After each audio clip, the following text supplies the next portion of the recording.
அன்பு சொந்தங்களுக்கு வணக்கம். எவ்வளவு அராஜகத்தை பண்ணிட்டு இருக்குங்க நம்ம தமிழ்நாடு அரசு. ஏங்க, கோயில்களுக்கு பேர் போன நம்ம மதுரை மண்ணுல திருப்பரங்குன்றம் கோயில்ல கார்த்திகை தீபத்துக்கு அந்த தூண்ல தீபம் ஏத்தலான்னு உயர் நீதிமன்றமே சொன்னதுக்கு அப்புறம் அறநிலையத்துறைக்கு என்ன பிரச்சனை? ஏன் உங்களுக்கு சிறுபான்மையினரோட ஓட்டு மட்டும் போதுங்களா? இல்ல உங்க கூட்டணி கட்சிக்கெல்லாம் ஜால்ரா தட்டினா மட்டும்தான் போதுமா? எங்களை எல்லாம் பார்த்தா எப்படிங்க இருக்கு? முதல் உத்தரவு வந்தப்ப உங்க கூட்டணி கட்சி எல்லாம் சொல்ற கதை, இந்த கலவரம் வந்துருங்கிற கதைக்கு ஏற்ப உத்தரவை அவமதிச்சீங்க. ரெண்டாவது உத்தரவு வந்து மனுதாரரே தீபம் ஏத்தலான்னு சொன்னதுக்கு அப்புறம் கலெக்டரை வச்சு 144 தடை உத்தரவு போட்டீங்க. அசிங்கமா இல்ல? ஏங்க, இந்து மக்கள் காசுல செயல்படுற அறநிலையத்துறை யாருக்காக வேலை செய்யுதுன்னு எனக்கு தெரியல. உங்களை ஒன்னும் இந்து மக்களை தூக்கி தலையில வச்சு கொண்டாடுங்கன்னு நான் சொல்லல. ஒரு கிறிஸ்துவனின் உணர்வுக்கு எப்படி மதிப்பு கொடுக்குறீங்களோ, ஒரு இஸ்லாமியரின் உணர்வுக்கு எப்படி மதிப்பு கொடுக்குறீங்களோ, அப்படி எங்க உணர்வையும் மதிங்கன்னு தானே சொல்றோம்.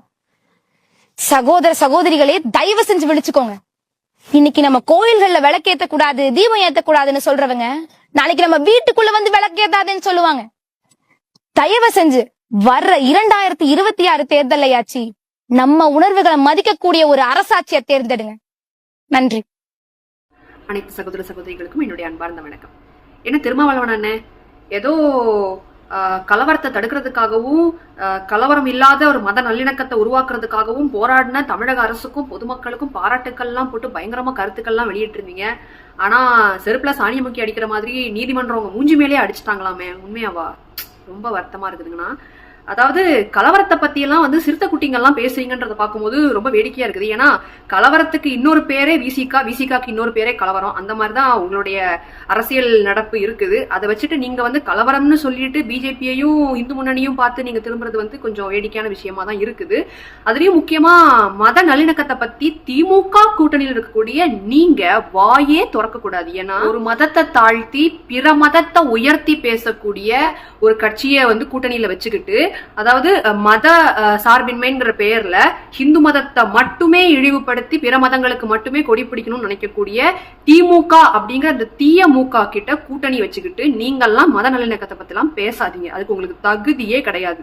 ரெண்டாவது, குறிப்பிட்ட ஜாதியை சார்ந்த மக்கள், அதாவது பட்டியலின மக்கள்னு சொல்லக்கூடிய அந்த மக்களுடைய வாக்குகள் எல்லாம் பொய் சொல்லி, இந்த திமுக கூட சேர்ந்ததுனால அந்த காத்து அடிச்சிருக்கும்னு நினைக்கிறேன், பொய்யா சொல்லி உயர்த்த போறோம், வளர்ச்சி கொடுக்க போறோம்னு சொல்லி அந்த மக்கள் என்னமோ அதே இடத்துல தான் இன்னும் இருக்கிற மாதிரி இருக்கிறாங்க.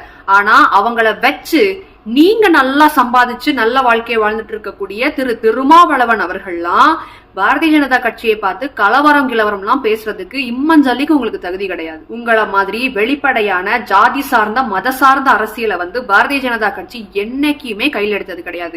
எங்களுடைய சிந்தனைகளும் கொள்கைகளும் தேசியத்தை சார்ந்ததை தவிர உங்களை மாதிரி ஒரு ஜாதி சார்ந்ததோ மதம் சார்ந்ததோ கிடையாது. அத மாதிரி மத நல்லிணக்கத்தை பத்தி பேசுறதுக்கு முன்னாடி நீங்க இருக்கக்கூடிய கூட்டணி, உங்க கூட்டணி ஹிந்து மதத்தை பத்தி என்னெல்லாம் தவறா பேசி இருக்குது, ஏன் நீங்க கூட ஒரு கோயிலுக்கு போய் திருநூறு அழிச்சிட்டு வந்த லட்சணம் எல்லாத்தையும் ஒரு வாட்டி யோசிச்சு பார்த்துட்டு நல்லிணக்கம் அப்படின்னா என்னங்கிறதுக்கு அர்த்தத்தையும் படிச்சுட்டு வந்து அதுக்கப்புறம் நீங்க இந்த கருத்து தெரிவிக்கிற வேலையெல்லாம் பாருங்க மிஸ்டர் திருமாவளவன் அண்ணே. ஏன்னா அது கருத்து நீங்க தெரிவிக்கிறதுக்கும் நீங்க நடந்துக்கிற விதத்துக்கும் சம்பந்தமே இருக்க மாட்டேங்குது. அதனால முதல்ல நம்ம பண்றதெல்லாம் சரியா இருக்குதா, நம்ம இருக்கிற இடம் சரியா இருக்குதா, நம்ம கூட்டணி லட்சணமா இருக்குதாங்கிறதெல்லாம் பார்த்துட்டு உங்க கருத்துக்களை வெளியிடுறத பத்தி யோசிங்க அப்படின்னு திரு விசிகாவின் தலைவர் திருமாவளவன் அவர்களுக்கு ஒரு தங்கையாக தாழ்மையான வேண்டுகோள் வைத்துக் கொள்கிறேன். நன்றி, வணக்கம்.